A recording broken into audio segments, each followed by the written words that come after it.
Hi everyone, electrochemistry पढ़ रहे थे हम लोग और पिछला लेक्चर में जो है ना इलेक्ट्रोकेमिस्ट्री का फर्स्ट पार्ट जो कंडक्टेंस था उसको समाप्त किए थे हम लोग। उसमें से कोलरॉस लॉ देखे थे लास्ट लेक्चर में और उसके 3 एप्लीकेशंस, नोट्स में 2 एप्लीकेशंस और हैं, एडवांस हैं दोनों और आसान है, नोट से उसको देख करके करोगे तो हो जाएगा।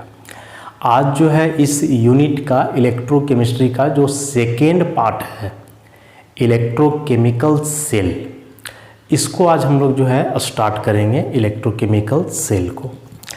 अब बेसिकली इलेक्ट्रोकेमिकल सेल है क्या, तो स्टार्टिंग में ही हम बतलाए थे कि इस चैप्टर में हम लोगों को पढ़ना क्या है, तो केमिकल एनर्जी और इलेक्ट्रिकल एनर्जी का इंटर कन्वर्सन। उसमें मैंने बतलाया था कि कुछ केमिकल रिएक्शंस वैसे होते हैं जो स्पॉन्टेनियस हैं, अपने आप होते हैं, और वैसे केमिकल रिएक्शन से जो एनर्जी प्रोड्यूस होते हैं मतलब केमिकल एनर्जी, उस केमिकल एनर्जी को बदला जाता है इलेक्ट्रिकल एनर्जी में। और कुछ केमिकल रिएक्शंस होते हैं कि स्पॉन्टेनियस नहीं होते हैं, अपने आप नहीं होते हैं, तो वैसे रिएक्शंस को करवाने के लिए बाहर से इलेक्ट्रिकल एनर्जी देना पड़ता है।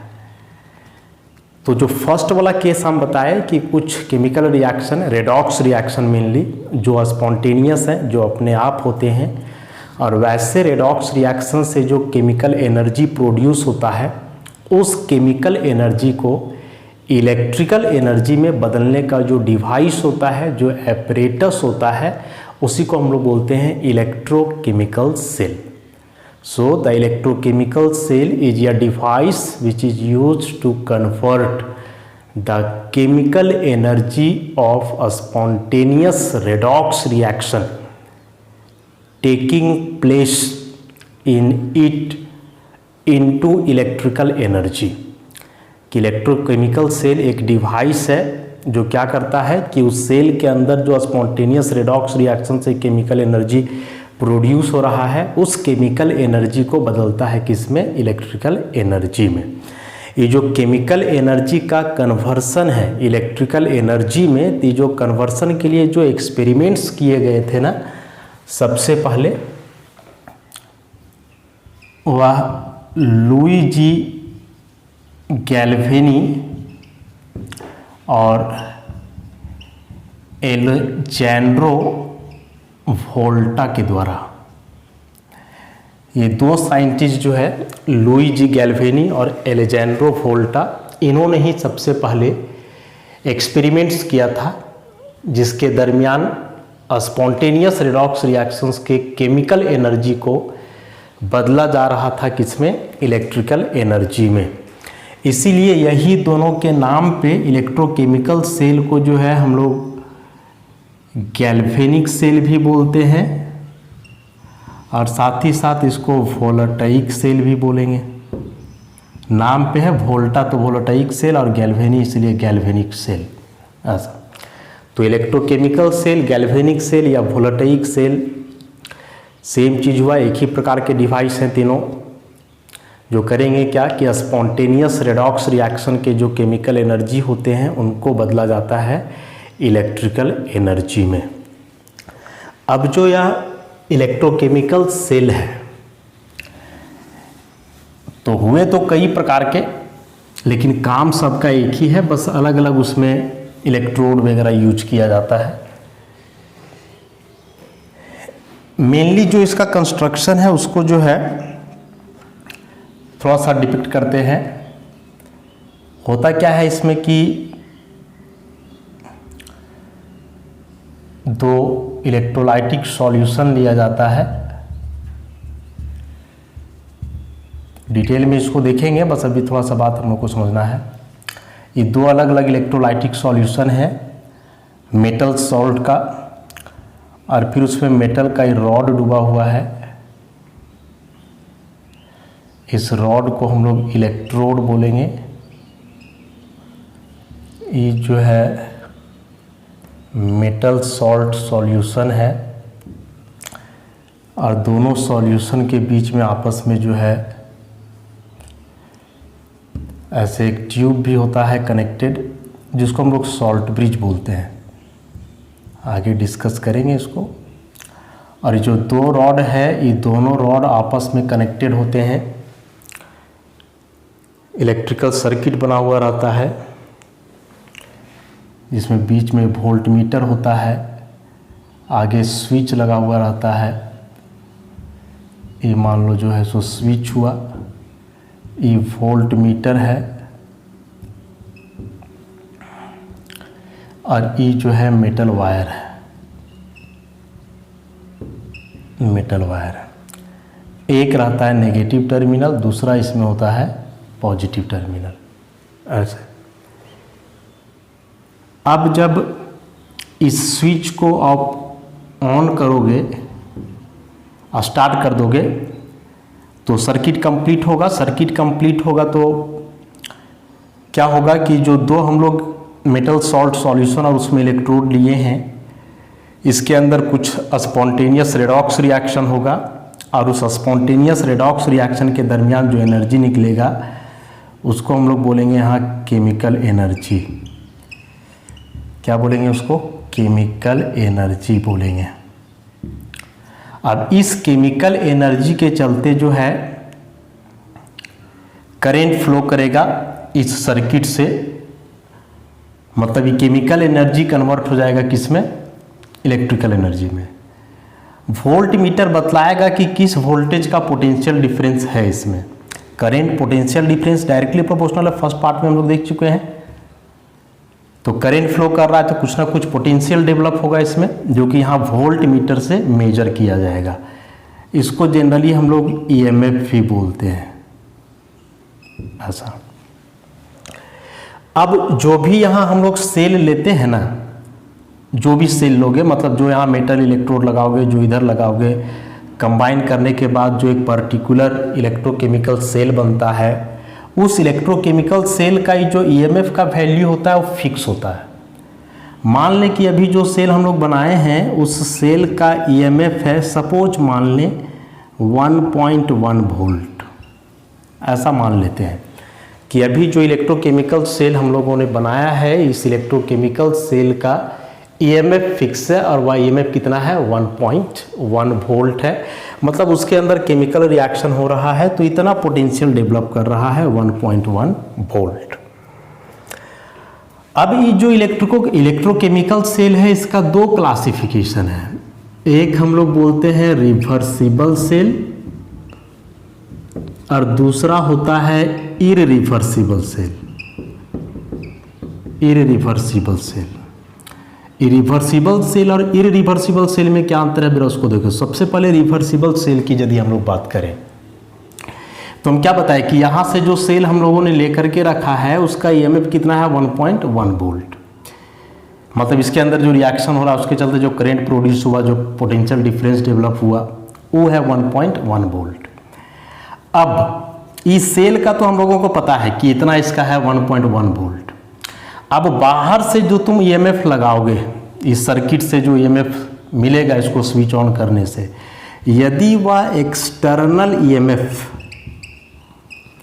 चूंकि इस सेल का ईएमएफ तो फिक्स है 1.1 कि सेल वर्क करेगा तो इतना ही ईएमएफ देगा, इतना ही वोल्ट देगा। अब बाहर से जो हम लोग स्विच कनेक्ट किए हैं, मतलब यहाँ से जो सर्किट से दे रहे हैं वोल्टेज, यदि वह external EMF less than 1.1 volt हो, माने सेल के ईएमएफ से कम, तो उस केस में क्या होगा कि सेल के अंदर पहले जो रिएक्शन हो रहा था वह रिएक्शन होगा और एक सर्टेन डायरेक्शन में करंट फ्लो करेगा। कब? जब सेल का ईएमएफ से कम ईएमएफ तुम अप्लाई करोगे बाहर से, तब। दूसरा केस क्या होगा कि यदि आप सेल के ईएमएफ के बराबर अप्लाई करोगे, 1.1 वोल्ट तो सेल का ईएमएफ था ही, और बाहर से जो स्विच जो हम लोग लगाए थे, सर्किट बनाए थे, इस सर्किट से भी हम लोग इतना ही वोल्टेज दें सेल का ईएमएफ के बराबर, तो उस केस में क्या होगा कि सेल के अंदर कोई केमिकल रिएक्शन नहीं होगा, और कोई केमिकल रिएक्शन नहीं होगा तो मतलब केमिकल रिएक्शन जो सेल के अंदर हो रहा है या हो रहा था वो रुक जाएगा और फिर इससे कोई करंट पास नहीं करेगा। पहला केस में क्या बताए थे कि सेल का ईएमएफ से यदि कम ईएमएफ देते हो बाहर से, तो सेल पहले के जैसा वर्क करेगा, जो रिएक्शन हो रहा था वही रिएक्शन होगा, और जिस डायरेक्शन में करंट फ्लो कर रहा था उसी डायरेक्शन में करंट फ्लो करेगा। दूसरा केस में बताया कि सेल का ईएमएफ के बराबर यदि ईएमएफ हम लोग बाहर से देते हैं यहाँ से, तो उस केस में क्या होगा कि सेल के अंदर जो केमिकल रिएक्शन हो रहा था वह रिएक्शन रुक जाएगा मतलब अब इसके अंदर कोई केमिकल एनर्जी प्रोड्यूस नहीं होगा, और कोई केमिकल एनर्जी प्रोड्यूस नहीं होगा तो इलेक्ट्रिक करंट भी इससे फ्लो नहीं करेगा। और तीसरा केस में क्या होगा कि सेल का जो ईएमएफ था 1.1 वोल्ट, इससे ज़्यादा ईएमएफ हम लोग बाहर से अप्लाई करेंगे। माने सेल का तो फिक्स है कि 1.1 वोल्ट देगा, रिएक्शन होगा तो, लेकिन अब जो बाहर से हम लोग पोटेंशियल डिफरेंस देंगे 1.1 वोल्ट से ज़्यादा देंगे। और यदि सेल का ईएमएफ से ज़्यादा पोटेंशियल डिफरेंस बाहर से हम लोग अप्लाई करें ग्रेटर देन 1.1 वोल्ट, तो क्या होगा कि सेल के अंदर जो केमिकल रिएक्शन हो रहा था वह उलट जाएगा मतलब जो एनोड पर रिएक्शन हो रहा था और जो कैथोड पर रिएक्शन हो रहा था वे रिएक्शन रिवर्स हो जाएंगे। मतलब यदि एनोड पर ऑक्सीडेशन हो रहा था तो अब रिडक्शन होगा, यहाँ यदि रिडक्शन हो रहा था तो अब ऑक्सीडेशन होगा। अब जब केमिकल रिएक्शन उलट जाएंगे तो क्या होगा कि इसके अंदर जो इलेक्ट्रिक करंट का फ्लो है उसका डायरेक्शन भी अपोजिट हो जाएगा। अब देखो, चूंकि क्या हो रहा है कि रिएक्शन अपोजिट हो जा रहा है, इलेक्ट्रिक करंट के फ्लो का डायरेक्शन बदल जा रहा है, इसलिए इस सेल को हम लोग अब क्या बोलेंगे, रिवर्सिबल सेल। तो 3 केस बताए ना, पहला केस में कम दिए थे, उसके ईएमएफ से कम वोल्टेज दिए थे तो नॉर्मल सेल था, जैसे करंट पहले जा रहा था वैसे ही जाएगा। उसके बराबर दिए तो करंट फ्लो होना बंद हो गया क्योंकि इसके अंदर कोई केमिकल रिएक्शन नहीं हुआ। और तीसरा केस की सेल का ईएमएफ से ज़्यादा वोल्टेज अप्लाई किए तो रिएक्शन उलट गया, मतलब एनोड पर पहले यदि ऑक्सीडेशन हो रहा था तो अब रिडक्शन, और यहाँ यदि रिडक्शन हो रहा था तो ऑक्सीडेशन।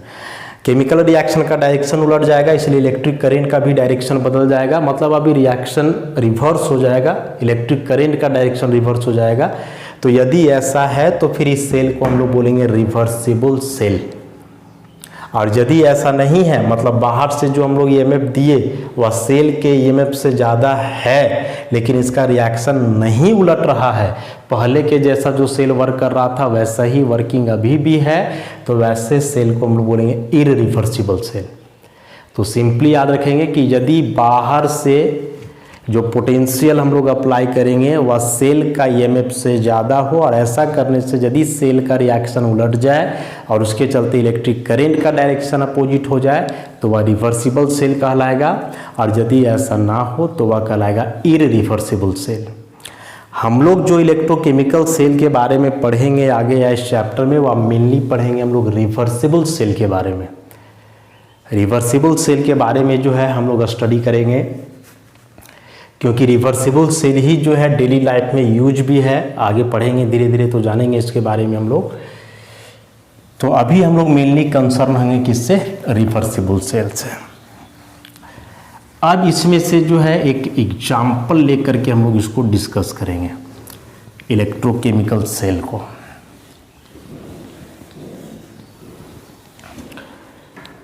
तो इलेक्ट्रोकेमिकल सेल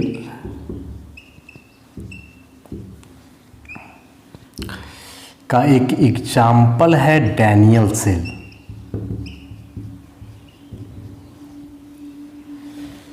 डैनियल सेल को ही हम लोग जो है डिटेल करेंगे, इसके बारे में देखेंगे ज़रा कि क्या है डैनियल सेल। तो होता क्या है डैनियल सेल, ज़रा देखोगे इसमें 2 अलग अलग बर्तन में जो है 2 अलग अलग मेटल सॉल्ट सॉल्यूशन लेते हैं हम लोग। एक में जो है हम लोग लेते हैं 1 मोलर ZnSO4 सॉल्यूशन,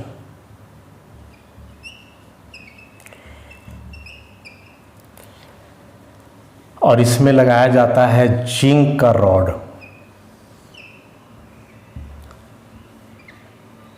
ये जिंक है। सेम ऐसा ही एक बर्तन और लिया जाता है, और इसमें हम लोग जो है कॉपर का रॉड लेते हैं और इसमें कॉपर सल्फेट का सॉल्यूशन भरते हैं। 1 molar CuSO4 solution, copper sulphate का सॉल्यूशन जिसका मोलैरिटी 1 है, जिंक सल्फेट का सॉल्यूशन इसका भी मोलैरिटी कितना है 1, दोनों का रॉड इसमें लगाया गया है। फिर क्या करते हैं कि दोनों इलेक्ट्रोड को जो है हम लोग कनेक्ट करते हैं एक मेटल वायर से, बीच में वोल्ट मीटर, आगे स्विच लगा हुआ है ऐसे, इस स्विच वोल्ट मीटर एक नेगेटिव टर्मिनल से रहेगा, राइट साइड वाला पॉजिटिव टर्मिनल से रहेगा। जो पॉजिटिव टर्मिनल से जुड़ेगा इसको हम लोग बोलेंगे कैथोड,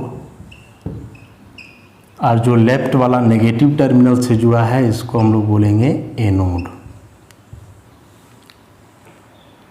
और ये जो दो सॉल्यूशन हैं ये दोनों सॉल्यूशन आपस में कनेक्टेड रहेंगे एक इन्वर्टेड यू ट्यूब से, उल्टा यू ट्यूब, इसके अंदर जो है इलेक्ट्रोलाइट का पेस्ट रहता है और इसको हम लोग सॉल्ट ब्रिज बोलते हैं। डिटेल में सॉल्ट ब्रिज के बारे में बताएंगे अभी।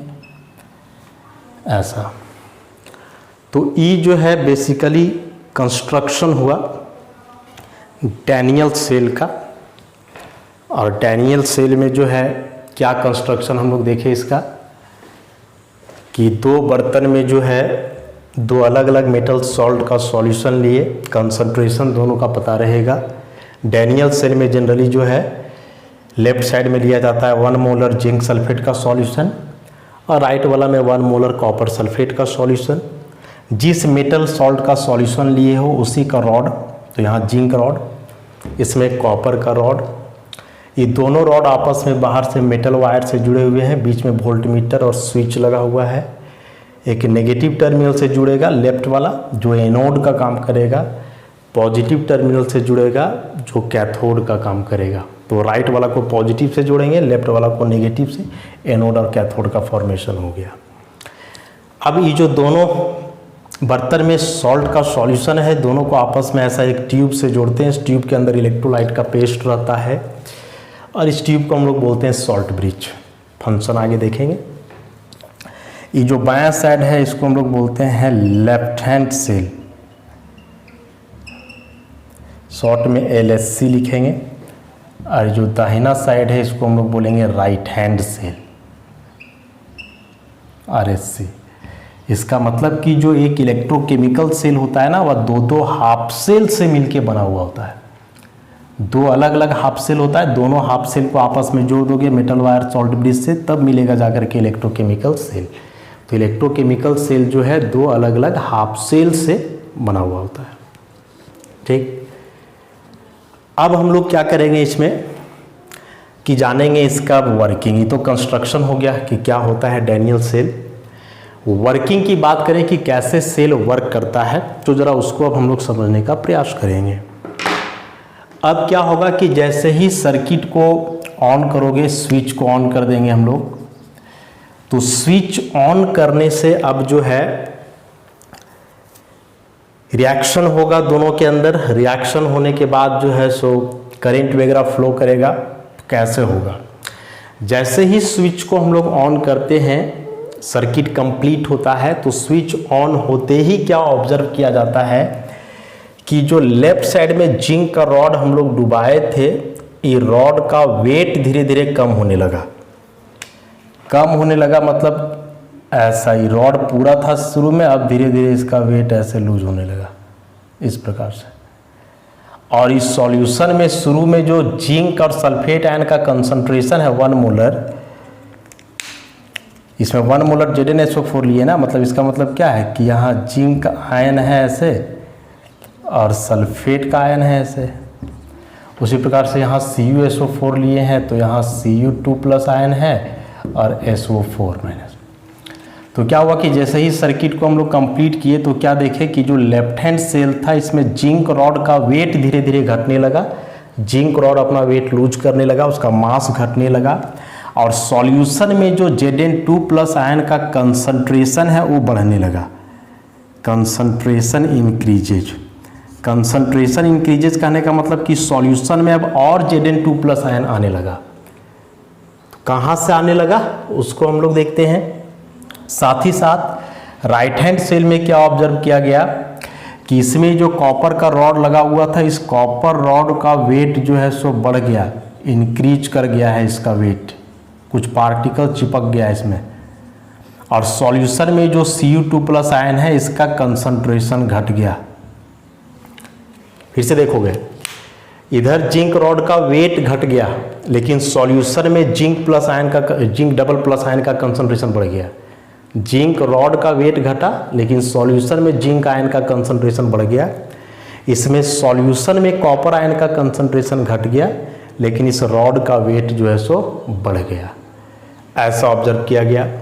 अभी ऐसा ऑब्जर्व क्यों किया गया, कैसे हुआ, सो जरा देखोगे। जब सर्किट कंप्लीट हुआ तो क्या हुआ कि जो लेफ्ट हैंड सेल है, एट लेफ्ट हैंड सेल,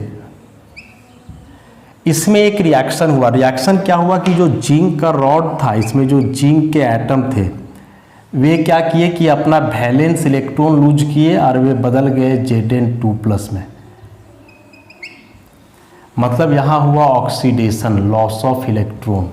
मतलब ऐसे कि जिंक का रॉड लगाए है ना, तो जिंक का रॉड में तो जिंक के एटम होंगे, तो वे जिंक के एटम क्या किए, Zn कि अपना 2 इलेक्ट्रॉन लूज कर दिए और खुद बदल गए Zn2+ में, और यही Zn2+ आ गए सॉल्यूशन में।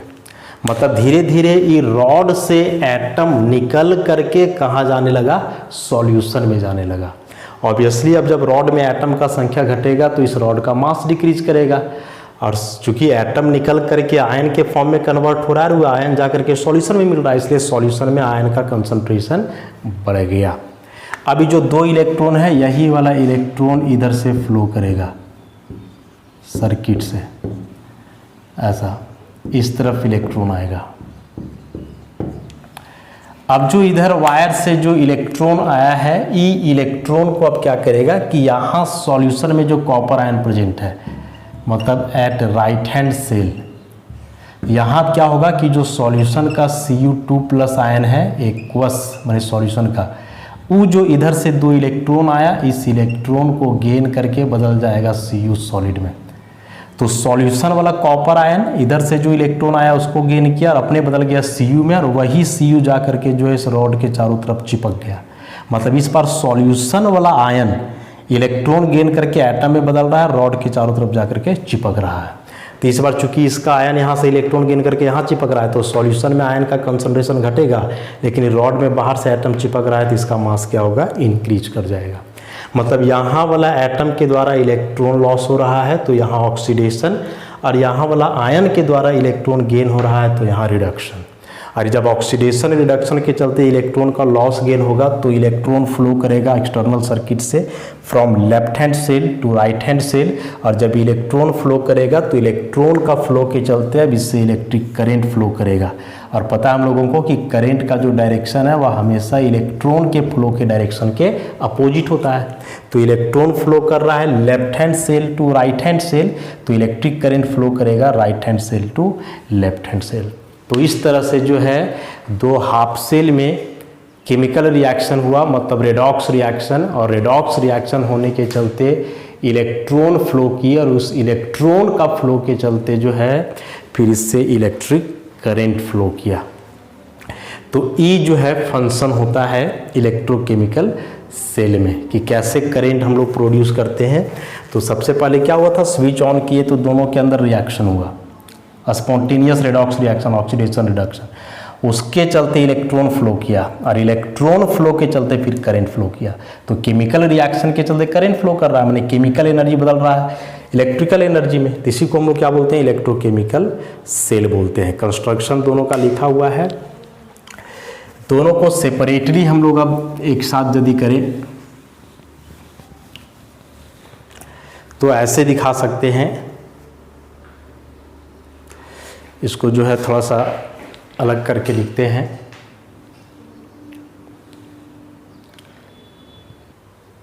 दो हाफ सेल में जो अलग अलग रिएक्शंस हुए, तो सबसे पहले लेफ्ट हैंड सेल की बात करें हम लोग, याद रखने का trick LOAN, L for left hand cell, O for oxidation, A for anode and N for negative. मतलब जो लेफ्ट हैंड सेल होगा उसको ऐसे याद रखना, LOAN की लेफ्ट हैंड सेल है, ऑक्सीडेशन होगा, एनोड का काम करेगा और वो कौन सा टर्मिनल से रहेगा, नेगेटिव टर्मिनल से जुड़ा हुआ रहेगा। उसी प्रकार से यदि इसको याद करोगे राइट हैंड सेल को, तो इसको याद रखते हैं हम लोग RRCP। ये हो गया right hand cell, right hand cell, इससे हुआ रिडक्शन, C हुआ कैथोड और P हुआ पॉजिटिव। कि राइट हैंड सेल है, यहाँ रिडक्शन होगा, इलेक्ट्रॉन गेन, कैथोड का काम करेगा और कौन सा टर्मिनल से जुड़ा हुआ रहेगा, पॉजिटिव। तो एक को याद रखोगे लोन LOAN, बाकी इसका अपोजिट कर दोगे, उलट दोगे तो सारा जो है राइट हैंड सेल में कन्वर्ट हो जाएगा। ये बहुत इंपॉर्टेंट है। ऑब्जेक्टिव क्वेश्चंस कभी कभी डायरेक्ट यहाँ से आ जाते हैं कि एक इलेक्ट्रोकेमिकल सेल में कैथोड पे क्या होता है या एनोड पे क्या होता है, या कौन सा जो है हाफ सेल किस टर्मिनल से जुड़ा हुआ रहता है, नेगेटिव पॉजिटिव, तो उसको हम लोग यहाँ से याद रखेंगे। तो एक तो ये सब चीज़ हम लोग देख लिए, इसमें सारा कंस्ट्रक्शन, इसका वर्क कैसे करेगा, कौन सा क्या है एनोड कैथोड, ये सब भी हम लोग देख लिए। उसके बाद यदि ओवरऑल रिएक्शन की बात करें तो हम लोगों ने लिखा कि लेफ्ट हैंड सेल में जिंक जो है इलेक्ट्रॉन लॉस करके Zn2+ में कन्वर्ट हुआ, राइट हैंड सेल पे रिडक्शन हुआ जहां Cu2+ आयन सॉल्यूशन वाला इलेक्ट्रॉन गेन करके Cu सॉलिड में बदल गया। ये दोनों रिएक्शन को यदि ओवरऑल जोड़ोगे तो इलेक्ट्रॉन बराबर है लॉस ऑफ इलेक्ट्रॉन और गेन कट जाएगा, तो क्या हो जाएगा कि Zn solid plus Cu2+ aqueous से ही बदल जाएगा Cu solid plus Zn2+ aqueous. मतलब जिंक एटम बदल रहा है आयन में, लेकिन कॉपर आयन बदल रहा है एटम में, तो इसका रिडक्शन हो जाएगा, ऑक्सीडेशन नंबर घट रहा है तो, और जिंक का जो है हो जाएगा ऑक्सीडेशन हो जाएगा। ये हम लोग जो है यहाँ से याद रख लेंगे, ऑक्सीडेशन रिडक्शन कैसे होता है इसमें, उसके बारे में। अब इतना यदि हो जाता है तो एक फिर यहाँ आता है सॉल्ट ब्रिज की। इस सॉल्ट ब्रिज का अब क्या काम है, तो सबसे पहले कि सॉल्ट ब्रिज है क्या, इसी को समझ लेते हैं हम लोग, फिर आगे बढ़ेंगे। इस सॉल्ट ब्रिज को जान लेते हैं। सॉल्ट ब्रिज, तो सबसे पहले कि सॉल्ट ब्रिज जो है इन्वर्टेड यू ट्यूब, देखो यू ऐसे लिखाता है तो यहाँ जो ट्यूब लगा हुआ है ऐसे लगा हुआ है, तो इसको उलट दोगे तो इन्वर्टेड यू के जैसा ट्यूब रहता है ऐसा। और इस ट्यूब में जो है रहता है पेस्ट ऑफ सुटेबल इलेक्ट्रोलाइट, कोई सुटेबल इलेक्ट्रोलाइट का पेस्ट। सुटेबल इलेक्ट्रोलाइट में कोई भी इलेक्ट्रोलाइट नहीं हो सकता है, उस इलेक्ट्रोलाइट का कुछ कंडीशन होना चाहिए, कुछ रिक्वायरमेंट्स है, वे सारे रिक्वायरमेंट्स को यदि वह फुलफिल करता हो इलेक्ट्रोलाइट, तभी उसी को हम लोग उसमें भरेंगे। तो इलेक्ट्रोलाइट मतलब कि जो आयंस में फर्निश हो, आयंस मतलब बनेगा केटायन और एनायन। तो क्या क्या रिक्वायरमेंट है, सबसे पहला रिक्वायरमेंट कि केटायन और एनायन का जो मोबिलिटी है, देखें हम लोग आयनिक मोबिलिटी के बारे में, वो ऑलमोस्ट सेम होना चाहिए, लगभग पूरा बराबर नहीं तो लगभग बराबर, मतलब जिस स्पीड से केटायन मूव करेगा इलेक्ट्रिक फील्ड में उसी स्पीड से ऑलमोस्ट एनायन भी मूव करना चाहिए। दोनों केटायन एनायन का आयनिक मोबिलिटी क्या होना चाहिए, सेम। दूसरा बात कि जब इलेक्ट्रिक करंट फ्लो करेगा तो उस दरमियान जो सॉल्ट ब्रिज के अंदर जो केटायन एनायन है, एक केटायन और एनायन का कोई केमिकल डिकम्पोजिशन नहीं होना चाहिए, मतलब इस केटायन एनायन का ऑक्सीडेशन रिडक्शन नहीं होना चाहिए। अभी हम लोग देखें ना कि ऑक्सीडेशन रिडक्शन होता है, लेकिन किसका? तो ये जो सॉल्यूशन में है और जो रॉड लगाए हैं उसका, इस सॉल्ट ब्रिज के अंदर जो भरा हुआ रहेगा आयन या इलेक्ट्रोलाइट, उसका कोई केमिकल डिकम्पोजिशन जो है या फिर उसका ऑक्सीडेशन रिडक्शन नहीं होना चाहिए। तो पहला कि इस आयन्स का मोबिलिटी सेम हो, दूसरा कि जो आयन भरे हैं उसका कोई केमिकल डिकम्पोजिशन ना हो, जो सॉल्यूशन हम लोग भरे हैं इस सॉल्यूशन के आयन के साथ कोई रिएक्शन वगैरह भी ना हो। तो इसके लिए क्या करते हैं कि कुछ जो इसके लिए जो इम्पॉर्टेंट कॉमनली जो भरे जाते हैं, जैसे पोटासियम नाइट्रेट, अमोनियम क्लोराइड वगैरह, तो इस सब का पेस्ट बनाया जाता है। और पेस्ट बनाया जाता है अगर पाउडर में, अगर पाउडर होता है। हाँ, तो सॉल्ट ब्रिज के बारे में बता रहे थे, बोर्ड से साफ करना इसको पड़ा कोई वजह से, कोई नहीं, फिर से हम लोग समझ लेते हैं। क्या बताया अभी सॉल्ट ब्रिज के बारे में कि यह एक इन्वर्टेड यू ट्यूब होता है, इस टाइप का मान लो ट्यूब है, जो दो सॉल्यूशन को जो है आपस में जोड़ा,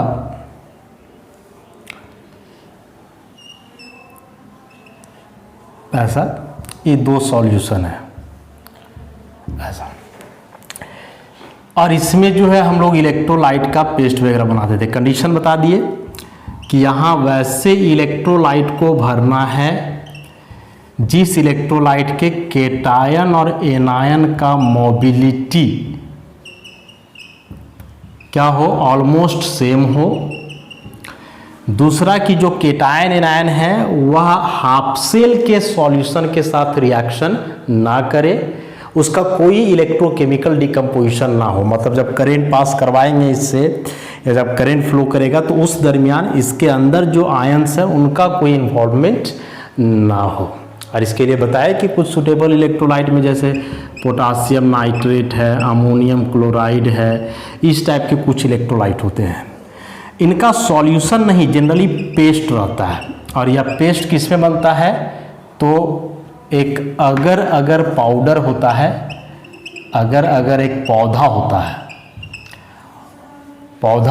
अगर उससे पाउडर आता है जिसको अगर पाउडर बोलते हैं, उस पाउडर में पेस्ट बनाया जाता है सभी इलेक्ट्रोलाइट का। तो ये हुआ कि सॉल्ट ब्रिज क्या है और इसमें क्या रहता है। तो सॉल्ट ब्रिज एक उल्टा यू ट्यूब होता है और इसमें भरा हुआ रहता है सुटेबल इलेक्ट्रोलाइट का पेस्ट। कोई भी इलेक्ट्रोलाइट नहीं, सुटेबल इलेक्ट्रोलाइट, जिस इलेक्ट्रोलाइट के केटायन एनायन का मोबिलिटी सेम हो, उसके आयंस सॉल्यूशन वाले आयन से रिएक्शन या कम्बिनेशन ना करे, जब करंट फ्लो करता हो तो उस दरमियान जो सॉल्ट ब्रिज के अंदर आयंस है उनका कोई इलेक्ट्रोकेमिकल डिकम्पोजिशन वगैरह ना हो। तो इन सबों का जो है ख्याल रखते हुए इलेक्ट्रोलाइट इसमें लेते हैं। अब बात है कि सॉल्ट ब्रिज का फंक्शन क्या है, सॉल्ट ब्रिज लगाना आवश्यक क्यों है। तो देखो, इसके पहले ही जो दो रॉड हम लोग लगाए थे, तो ये दोनों रॉड तो आपस में जुड़ गया था ना, मेटल वायर से आपस में जुड़ गया था, लेकिन ये दो सॉल्यूशन तो आपस में नहीं जुड़ पा रहा था, ये तो रॉड केवल आपस में जुड़ा। तो सबसे पहला काम कि सॉल्ट ब्रिज क्या किया कि दोनों हाफ सेल के सॉल्यूशन को कनेक्ट किया, दो सॉल्यूशन को जोड़ करके सर्किट को जो है कंप्लीट कर दिया। दूसरा बात कि जो ऐसा नहीं समझोगे कि जो इसमें सॉल्यूशन और इसमें सॉल्यूशन है, इस सॉल्यूशन ट्यूब से होकर के इधर जाएगा, इसका सॉल्यूशन इधर आएगा, ऐसा नहीं होता है। ये दोनों सॉल्यूशन जो है एक दूसरे में इंटरमिक्स नहीं करते हैं ट्यूब से होकर के, मतलब ये दोनों सॉल्यूशन के इंटरमिक्सिंग को भी प्रिवेंट करता है, रोकता है, दोनों का डिफ्यूजन नहीं होने देता है, दोनों को आपस में मिलने नहीं देता है। कौन? जो सॉल्ट ब्रिज है सो। उसके बाद सॉल्ट ब्रिज क्या करता है कि सेल को लॉन्गर लाइफ प्रोवाइड करता है, ज़्यादा समय तक सेल वर्क करता है एक कांस्टेंट वोल्टेज प्रोवाइड करते हुए। और मेन फंक्शन जो इसका है वह क्या है, तो ये दोनों सॉल्यूशन के इलेक्ट्रिकल न्यूट्रलिटी को मेंटेन करना। और इलेक्ट्रिकल न्यूट्रलिटी को मेंटेन कैसे करता है जरा उसको देखो। अभी जो डैनियल सेल का कंस्ट्रक्शन था इसमें हम क्या बताए थे कि Zn2+ और SO4 डबल माइनस लेते हैं हम लोग। शुरू में दोनों 1 मोलर लिए थे। 1 मोलर मतलब मान लो कि जितना Zn2+ है उतना ही SO4 2- है, तो जितना प्लस उतना माइनस, तो इस तरह से न्यूट्रल है सॉल्यूशन। लेकिन जब इसके अंदर रिएक्शन होगा तो क्या बताए थे कि इस रॉड का एटम जो है आ जाता है सॉल्यूशन में in the form of ion. तो पहले से 1 जिंक प्लस और 1 सल्फेट था, और जब इस रॉड का एटम आ जाएगा इसमें तो अब क्या होगा, देखो प्लस चार्ज का संख्या बढ़ गया ना, अब 4 प्लस हो गया, माइनस कितना रहा 2। तो इस तरह से सॉल्यूशन में पॉजिटिव चार्ज बढ़ गया। यहाँ क्या था कि यहाँ Cu2+ और SO4 2- था, लेकिन क्या देख रहे थे कि जो Cu2+ था वह इलेक्ट्रॉन गेन करके जमा हो जा रहा था यहाँ, मतलब इस Cu2+ यहाँ से हट करके चला गया यहाँ। तो अब सॉल्यूशन में केवल क्या बचा, नेगेटिव चार्ज बचा। तो जब इलेक्ट्रोकेमिकल सेल वर्क करता है तो जो लेफ्ट हैंड सेल का सॉल्यूशन होता है वो पॉजिटिवली चार्ज बन जाएगा, और जो राइट हैंड सेल में जो सॉल्यूशन है वो नेगेटिवली चार्ज हो जाएगा, सॉल्यूशन पे चार्ज आ जाएगा। तो इसको मेंटेन करने के लिए, जैसे इसमें पॉजिटिव चार्ज बढ़ गया तो अभी सॉल्ट ब्रिज क्या करता है कि इधर से सूटेबल नेगेटिव आयन देता है, नेगेटिव आयन माने नेगेटिव चार्ज, ताकि जो पॉजिटिव चार्ज बढ़ा है इसको ही मेंटेन कर सके, न्यूट्रलाइज कर सके। उसी प्रकार से यहाँ नेगेटिव चार्ज बढ़ रहा है तो क्या करेगा कि इधर से पॉजिटिव चार्ज देगा, सप्लाई करेगा केटायन। अब जो केटायन आएगा पॉजिटिव चार्ज, और यहाँ पहले से बढ़ा हुआ है नेगेटिव, तो पॉजिटिव नेगेटिव मिल करके जो है सो फिर यहाँ ओवरऑल क्या रहेगा, न्यूट्रल रहेगा। समझ गए बात को। तो ये मेन फंक्शन है इसका कि 2 हाफ सेल में जो सॉल्यूशंस होते हैं, इन सॉल्यूशन को मेंटेन करके रखना, इसके न्यूट्रलिटी को बनाए रखना। उसके बाद जो है कुछ और बेसिक से फंक्शंस हैं, ये तो जो इम्पोर्टेंट थे इसको हम लोग देख ही लिए, और इसको जो है नोट से आप लोग लाइन बाय लाइन पढ़ोगे तो और अच्छे से समझ में आ जाएगा कि क्या होता है सॉल्ट ब्रिज वगैरह। तो एक बार फिर से हम समराइज कर देते हैं कि सॉल्ट ब्रिज है क्या। तो एक इन्वर्टेड यू ट्यूब जो 2 हाफ सेल के सॉल्यूशन को आपस में जोड़ता है। क्या रहता है इसमें, तो सुटेबल इलेक्ट्रोलाइट का पेस्ट। सुटेबल इलेक्ट्रोलाइट कहने का मतलब जिस इलेक्ट्रोलाइट के केटायन एनायन का आयनिक मोबिलिटी ऑलमोस्ट सेम हो, वे आयंस जो है सॉल्यूशन के आयन के साथ कंबाइन ना करे, करेंट पास करते समय इलेक्ट्रोलाइट का जो आयन है सॉल्ट ब्रिज का, उसका कोई इलेक्ट्रोकेमिकल डिकम्पोजिशन ना हो। काम क्या है सॉल्ट ब्रिज का, तो सबसे पहला कि सॉल्ट ब्रिज 2 हाफ सेल के सॉल्यूशन को जोड़ करके सर्किट कंप्लीट करता है। उसके बाद 2 हाफ सेल के सॉल्यूशन के डिफ्यूजन को रोकता है, मिलने नहीं देता है, सेल को लॉन्गर लाइफ प्रोवाइड करता है, एक कांस्टेंट पोटेंशियल डिफरेंस मेंटेन करता है, और जो 2 हाफ सेल के सॉल्यूशंस हैं इसके इलेक्ट्रिकल न्यूट्रलिटी को मेंटेन करता है बाय प्रोवाइडिंग सुटेबल आयंस। कैसे, तो ये तो अभी बता दिए यहाँ कि होता क्या है रिएक्शन के दरमियान कि जो लेफ्ट हैंड सेल का सॉल्यूशन है पॉजिटिवली चार्ज हो जाता है, राइट वाला नेगेटिवली चार्ज, तो इसको ही पॉजिटिव आयन सप्लाई करके न्यूट्रल करता है, और इधर से नेगेटिव सप्लाई करके इसको न्यूट्रल करता है, ताकि 2 हाफ सेल के सॉल्यूशन जो है इलेक्ट्रिकली क्या रहे, न्यूट्रल रहे। तो ई जो है इलेक्ट्रोकेमिकल सेल कंस्ट्रक्शन फंक्शन, इसके 2 अलग अलग पार्ट्स, बीच में सॉल्ट ब्रिज है। नोट से एकदम लाइन बाय लाइन आप लोग पढ़ोगे, वीडियो को 1-2 बार देख करके समझने का प्रयास करोगे, अच्छे से समझ में आएगा। तो आज के लिए इतना ही, फिर आगे का डिस्कशन इस चैप्टर का नेक्स्ट लेक्चर में करेंगे हम लोग। धन्यवाद।